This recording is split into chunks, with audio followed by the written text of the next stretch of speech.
नमस्कार, हमारा नाम है समरीन और आपने देखना शुरू कर दिया है लाइव सिटीज। देखिए, कहा जाता है कि भगवान के घर में देर है लेकिन अंधेर नहीं है। आपने देखा कि बीते दिन पटना हाई कोर्ट का बड़ा फैसला आया और पटना हाई कोर्ट से शिक्षकों की बड़ी जीत हो गई है। देखिए, अब आप सोच रहे होंगे कि भला फैसला कौन सा आया था और मामला क्या कुछ है। सब कुछ हम आपको तफसील के साथ इस वीडियो में बताएंगे। और देखिए, इस वीडियो में शिक्षकों की ट्रांसफर पोस्टिंग का भी जिक्र होगा। हम आपको बता दें कि ट्रांसफर पोस्टिंग को लेकर भी बड़ी खबर, बड़ी जानकारी मिल रही है। तो आइए फिर इसी मुद्दे पर चर्चा करते हैं। और एक बार फिर से इस मुद्दे पर सीधी बातचीत करने के लिए हमारे साथ सीनियर जर्नलिस्ट अरुण पांडे जी हैं। सबसे पहले बहुत शुक्रिया बातचीत। आपको भी धन्यवाद जी। अरुण जी, सबसे पहले तो हम आपसे जानना चाहेंगे कि बीते दिन पटना हाई कोर्ट का शिक्षकों के पक्ष में बड़ा फैसला आता है, क्या कुछ हुआ है और कौन सा फैसला बीते दिन पटना हाई कोर्ट ने सुनाया है? देखिए, बिहार के शिक्षकों की जो परेशानी है, चाहे वेतन को लेके, प्रमोशन को लेके, वेतन निर्धारण को लेकर के, तो खासकर नौकरशाही और प्रशासनिक लाल फीताशाही के लोग शिकार हैं। कहाँ न्याय मिलेगा? एसीएस सिद्धार्थ साहब तो अभी पिछले दिन पटना में एक शिक्षकों को संबोधित करते हुए शिक्षकों के दायित्व का बोध कराया और कहा कि भाई आप ही पर पूरी शिक्षा व्यवस्था है। और बिल्कुल सही कहा, बात तो तथ्य कही, बड़ी भावनात्मक तरीके से बात की और फिर वो दोहराया कि भाई आपकी समस्या के प्रति हम तो हमदर्द हैं ही, सोच भी रहे हैं, लेकिन आप समय से जाइए, समय से पढ़ाइए, पूरी निष्ठा से पढ़ाइए, ये सब बात की। लेकिन शिक्षक की इन परेशानियों को इस तरह के कथन अभियान से नहीं ना पूरा होगा। अभी देखिए, हाई कोर्ट के डबल बेंच का कल एक फैसला आया, ये आई ओपनर है विभाग के लिए, और फिर वही लाल फीताशाही 15-17 2 साल का कोर्स होता है जो टीचर्स ट्रेनिंग। तो अब तो ये अनिवार्य सुप्रीम कोर्ट के ऑर्डर से हो गया है कि भाई आपको शिक्षक बनने के लिए टीचर्स ट्रेंड होना जरूरी है, पात्रता परीक्षा पास करना जरूरी है। तो जो पास कर लिए थे 13-15 का जो सेशन था, उसमें कोई 1 लाख शिक्षक से जुड़ा ये मामला है। और ट्रेनिंग ले ली, रिजल्ट होने में देर हुआ, इग्नू से लोग किया, उसमें 17 में रिजल्ट आया और विभाग की लाल फीताशाही देखिए कि उसका वेतन निर्धारण देर से किया, लोग इतने लोग वंचित हो गए। तो लोग हाई कोर्ट की शरण लिए कि भाई परीक्षा हमने दी, ये रिजल्ट देर हुआ तो इसमें मेरा क्या दोष है? बिल्कुल बिल्कुल। आप ट्रेनिंग के लिए हमको भेजे, हम ट्रेनिंग ले लिया, अब उस हिसाब से हमको, अब तो इन सर्विस ट्रेनिंग की ना व्यवस्था हुई थी। ये कुल मिला जुला करके स्थिति हुई। तो हाई कोर्ट ने कल इस पर विभाग को खड़ी खोटी सुनाई, कड़ी फटकार लगाई और कहा कि तो मनमानी है। इस तरह से आपकी गलती हो, आपकी शिथिलता आपकी हो और भुगते शिक्षक, तो कल बहुत स्पीकिंग ऑर्डर दिया है। मुझे तो लगता है कि इस तरह के ऑर्डर जो नीतिगत फैसले में जो विभाग के चंद अधिकारी ना होते हैं, इन जनरल तो होता नहीं है, तो उसकी जवाबदेही तय करके सरकार को कार्रवाई करनी चाहिए। पता नहीं, सरकार को कार्रवाई करनी चाहिए, लेकिन अब होगा क्या? अभी डबल बेंच का फैसला है, पता नहीं इसको सरकार अनुसरण करेगी, फिर अपील में जाएगी, सुप्रीम कोर्ट की जाएगी। यहाँ तो शिक्षक लड़ते लड़ते परेशान है। तो इसलिए कल हाई कोर्ट का जो फैसला है वो यही फैसला है कि प्रशिक्षित शिक्षक जिन्होंने प्रशिक्षण ले लिया है, आप उसको जिस दिन से रिजल्ट हो गया उस दिन से आप उसको वेतन दीजिए, वेतनमान दीजिए। और आप रिजल्ट देर से होगा, फैसला बाद में होगा, ये तो नहीं चलने वाला। ऐसा होता है क्या? यही हुआ है ना, तभी ना हाई कोर्ट को दखल देनी पड़ी और हाई कोर्ट का ये फैसला आया। और जो लोग गए थे कोर्ट में, ये न सिर्फ उन्हीं शिक्षक को लाभ मिलेगा, ये तो इससे सिमिलर जो सब लोग हैं सबके लिए लाभ मिला। ये बड़ी बात है कि तमाम शिक्षकों को इसका लाभ, तो 1 लाख से अधिक शिक्षक हैं। जी। तो एक हाई कोर्ट का बड़ा ही न्यायपूर्ण फैसला है और शिक्षकों को इससे निश्चित रूप से राहत मिलेगी। और सरकार को चाहिए कि जो स्पिरिट है अपने आप में उस आईने में देखे कि कहाँ कैसे विभाग चल रहा है। और 1 लाख, आप 1 लाख शिक्षक को इस तरह से आप एंटोनाइज कीजिएगा, ये उचित है क्या?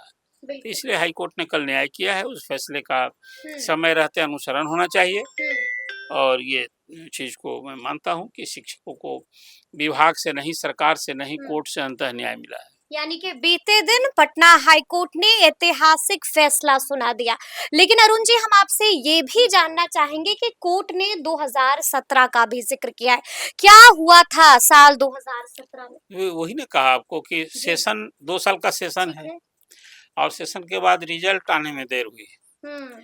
और रिजल्ट आने में देर हुई तो फिर विभाग को होता है कि भाई प्रशिक्षण के रिजल्ट की अवधि, जिस प्रशिक्षण की अवधि पूरी हो जाए, आपको उसके बाद वेतनमान के हकदार हो जाते हैं। ठीक है। और आपके रिजल्ट आने में देरी हुई और इसके बाद विभाग ने उसमें फैसला लिया, उसके यानी कि 2017 में सब कुछ पूरा हो हो चुका था। चुका था और जी। दिया नहीं, तो इसी पर गए शिक्षक गए कोर्ट में भाई कि हम्म। भाई सब कुछ सरकार के निर्देश अनुदेश के अनुरूप हम लोग अनुसरण कर रहे हैं, हम्म। और तब फिर हमको इससे वंचित क्यों किया गया। बिल्कुल। तो इसी पर कोर्ट ने सब देखा और बिल्कुल एक न्यायपूर्ण अपना व्यू पॉइंट दिया है। यानी कि अब शिक्षकों के खाते में एक साथ लाखों रुपए आ आना जाएंगे। चाहिए, आना चाहिए। आना चाहिए, बशर्ते कि फिर सरकार में कहीं ये सूझ ना हो कि चलो हम्म। इसमें बड़ा बर्डन हो जाएगा और हम इसके लिए फिर कहीं अपील दायर करें हम्म। और सुप्रीम कोर्ट जाने की बात करें, कि डबल बेंच का फैसला है। बिल्कुल बिल्कुल। तो इसलिए वो, लेकिन मैं मानता हूँ शिक्षकों के साथ कोर्ट ने से न्याय मिला है। लेकिन हम आपसे ये भी जानना चाहेंगे अरुण जी कि हमने ये भी देखा कि कोर्ट ने अपने फैसले में नीतीश सरकार को भी घेरा है। यानी कि क्लास लगा दी है सरकार की भी और शिक्षा विभाग की भी। खूब लतारा है, खूब फटकार लगाई है। क्या कुछ कहा है? यही बात तो मैंने आपसे कही जी। कि भाई दोष किसका है, शिक्षक का दोष है। शिक्षक तो आपके सारे निर्देश के अनुरूप फॉलो किया, ट्रेनिंग ली लोगों ने, और आप उसको ट्रेनिंग पूरी हो जाने के बाद भी आप वेतन नहीं दे रहे थे। यानी कि क्लास लगा हाँ, दी। तो इसी पर फटकार लगाई है उसको क्लास, इसको फटकार लगाना। इसीलिए मैंने कहा कि कोर्ट का जो स्पिरिट है ना, जिन शिक्षकों के कारण ये देर हुई, आज तो बर्डन हो गया ना, बिल्कुल हो गया। तो ये जिसके कारण ये देर हुआ है उसको चिन्हित करके जिम्मेवारी फिक्स करके एक्शन करना चाहिए। यही नहीं होता है। हाई कोर्ट से या सुप्रीम कोर्ट से कोई कोर्ट में न्यायालय जाता है तो जिन अधिकारियों की अ, कहिए कि उसके लचीला रूप के कारण, उसकी गलती के कारण इस तरह का सरकार को फजीहत झेलनी होती है, अधिकारी कहाँ, उसको तो पनिशमेंट मिलता नहीं है। इसलिए मैं कहा कि सिस्टम तो चलना ना है। तो और ये 1 लाख शिक्षकों का ये सवाल है, इतने सारे लोग को पेन हो रहा था, इस कारण से कोर्ट ने ये बात कही है। और ये कोई पहला मुद्दा नहीं है, ये कोई पहला मामला नहीं है। यही यही है ना, जी। हमेशा इस तरह से ऐसे मामलों में अंतः कोर्ट में जाते हैं। देखिए अभी सेवा निरंतरता का मामला, प्रमोशन का मामला, उसमें भी आ गया। नियोजित शिक्षकों के लिए आपने नियमावली बना रखी थी और उसमें था कि 12 साल के बाद उसका प्रमोशन मिलेगा। अब सबको टर्न कर दिया। आप कोई कोई 25,000 शिक्षक बीपीएससी चला गया, फिर नियोजित शिक्षक विशिष्ट शिक्षक बन गए, उनका सेवा निरंतरता वो लोग भूल गए। हाँ, अभी प्रधान शिक्षक को तो देना पड़ेगा, इसलिए कि शिक्षक के उस शैक्षणिक अनुभव के आधार पर आपने प्रधान शिक्षक बनाया, हेडमास्टर बनाया है, तो उनको तो सेवा निरंतरता का लाभ तो देना ही पड़ेगा। क्या उनके लिए तो अब अलग पे स्केल की भी मांग हो रही है, और उसमें भी देख लिया उसका पोस्टिंग का। अभी जिला आवंटन हो गया था, सबसे 3-3 प्रखंड मांग रहे हैं। अब उसके बाद फिर उसको, हमें लगता है कि अप्रैल भर उनको भी इंतजार ही करना होगा। अभी तो एक फंक्शन होगा, फिर मुख्यमंत्री जी के हाथ से औपबंधिक नियुक्ति पत्र आजकल बांटने का सिलसिला हुआ है। जो काम ये सरकार करती है सब प्रोविजनल करती है, लटके रहिए, डॉक्यूमेंट वेरिफिकेशन होता रहा। कितनी बार डॉक्यूमेंट वेरिफिकेशन के नाम पर शिक्षकों की सब फजीहत है। जान लीजिए, देखिए हम आपके ध्येय उद्देश्य पर सवाल नहीं है, लेकिन जो सिस्टम है अभी, और सिस्टम में जो शिक्षकों को फजीहत झेलनी पड़ती है, उसको कौन देखेगा? यही सवाल है। इसके लिए जवाबदेह कौन होगा? लेकिन अरुण जी, हम आपसे ये भी समझना चाहेंगे कि कई तरह की खबरें मिल रही हैं, कई तरह की जानकारियां मिल रही हैं। शिक्षकों की ट्रांसफर पोस्टिंग को लेकर भी बड़ा अपडेट आया है। क्या है वो अपडेट? अब तो देखिए, पिछले दिन तो हम लोग ने ये शिक्षा मंत्री सुनील कुमार के हवाले कहा था, उन्होंने कहा था कि हो जाएगा ये सब, अगले महीने तक हो जाएगा। तो वही मैंने कहा था कि फिर एक बार आश्वासन, फिर एक बार भरोसा।